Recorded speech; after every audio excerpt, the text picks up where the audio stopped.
saudara, amin.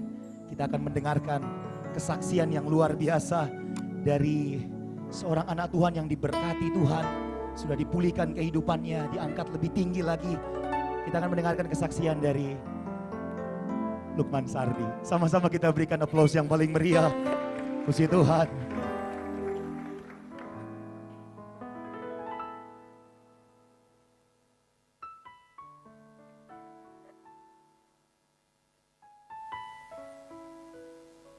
Shalom, abang-abang dan pompo. Karena temanya Betawi, manggilnya abang-abang sama pompo. Saya bukan kebetulan saya bisa hadir di sini. Ini bukan karena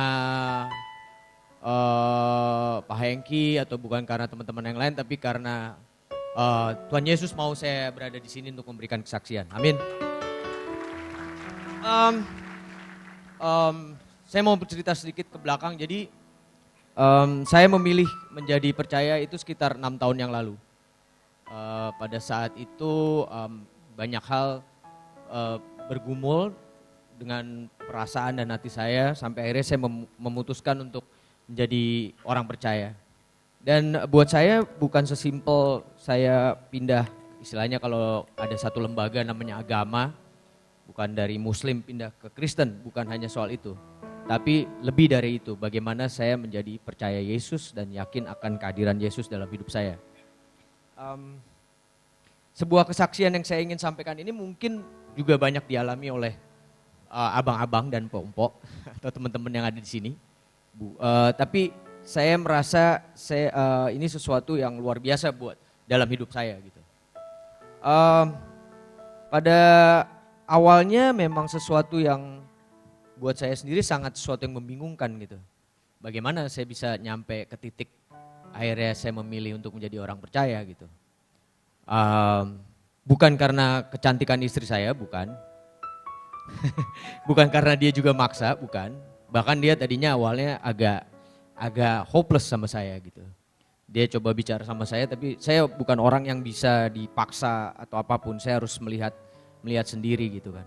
Melihat sendiri, mengalami sendiri, merasakan sendiri, dan akhirnya saya merasakan semua itu. Yang saya lihat yang terbesar adalah kasih. Sesuatu hal yang saya lihat terbesar di sini adalah kasih. Yang membuat saya sangat tersentuh dengan kasih Yesus. Bagaimana Yesus memberikan kasihnya kepada umatnya, pada yang percaya kepada dia. Dia memberikan jiwanya untuk menebus dosa kita semua. Banyak hal yang terjadi setelah saya meyakini atau saya percaya dengan Yesus. Dan ini bukan hanya sekedar percaya, tapi masalah yakin. Pada saat saya menyerahkan sepenuhnya diri saya terhadap Yesus, banyak mukjizat yang terjadi. Baik dalam hal kehidupan saya, dari segi apapun itu. Bisa dari segi ekonomi, dari segi berkat yang begitu banyak. Ada satu contoh yang menurut saya cukup menarik gitu. Jadi yang paling banyak adalah mungkin semua juga merasakan bahwa kadang-kadang kita khawatir dengan apa ya? Ya kita semua orang hidup di dunia ini perlu materi. Tapi kadang-kadang kita sangat khawatir dengan pada saat kita merasa kita kekurangan materi gitu. Dan ada satu hal yang saya yakini betul bahwa Tuhan tidak akan membuat saya kekurangan. Dan ini suatu bukti yang pernah terjadi gitu. Jadi ada di saat-saat saya baru meniti karir, pada saat itu belum yang ya saya sih sekarang belum terkenal, cuman dikenal orang aja gitu. Terkenal sih enggak, cuman dikenal. Jadi pada saat saya meniti karir, itu kalau di dalam dunia film kelihatannya aja sebenarnya glamor. Tapi ada beberapa hal yang kita susah payah untuk melakukannya. Terutama kayak misalnya kalau misalnya kita dalam satu kontrak gitu, terminnya itu dibagi-bagi gitu. Nggak yang langsung tiap gaji kayak orang kantoran udah pasti bulanan, tiap bulan, akhir bulan dapat gaji. Ini enggak, tergantung project. Kalau misalnya ada project, dalam termin 1 kita dapat sekian, termin 2 kita dapat sekian, termin 3. Jadi ada satu kejadian menarik. Pada saat itu istri saya mau melahirkan anak saya yang pertama.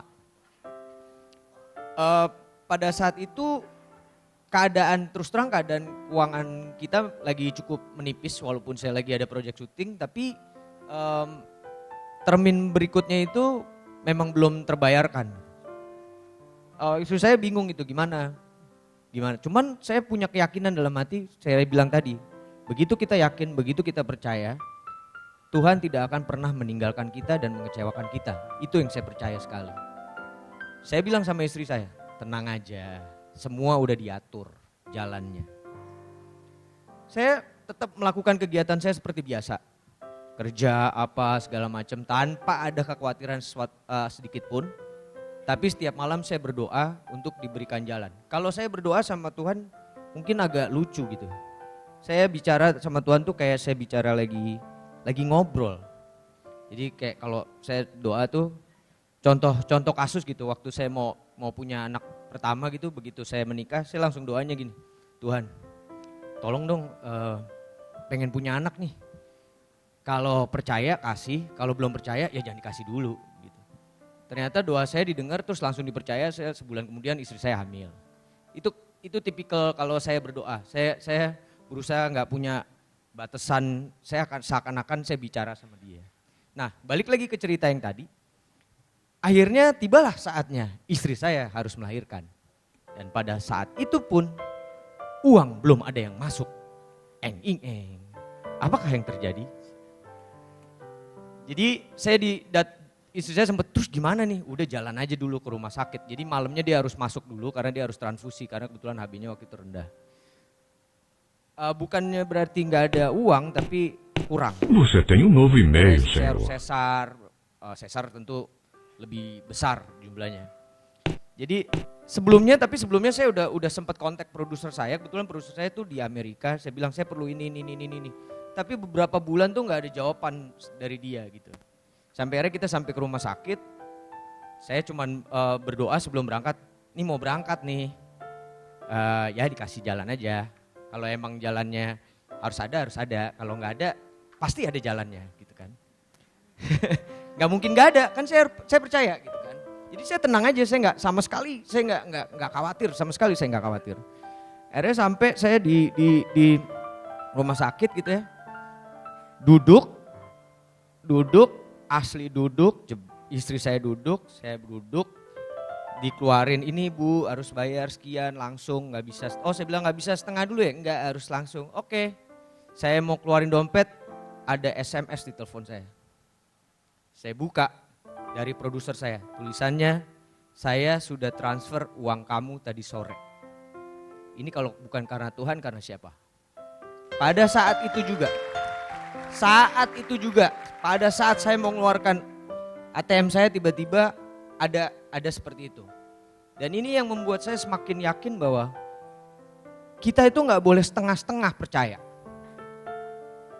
Pasti kita punya masalah dan setiap masalah itu pasti ada dikasih jalan. Pada saat saya yakin saya punya masalah itu karena memang saya harus lewati masalah itu, berarti memang saya harus lewati.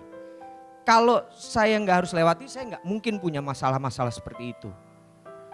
Jadi itu yang sangat saya yakini dalam hidup saya pada saat saya memilih untuk percaya dan memilih Tuhan. Walaupun kadang-kadang ya kita sebagai manusia ada komplain gitu kan. Ini itu seperti kayak nggak puas gitu. Justru di situ tantangannya buat saya. Bagaimana lo sebagai manusia biasa dengan punya segala macam kekurangan kelebihan, tapi kita harus mensyukuri apapun yang diberikan oleh Tuhan. Apapun yang diberikan oleh Tuhan Yesus adalah yang terbaik. Tidak pernah tidak terbaik. Walaupun itu kesulitan.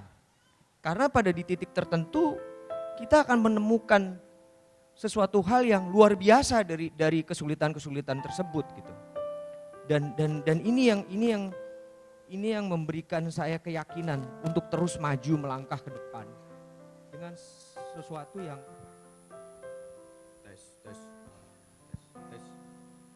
ya, sepertinya dia capek yang ini, jadi harus ganti yang ini. yang bagaimana saya melangkah ke depan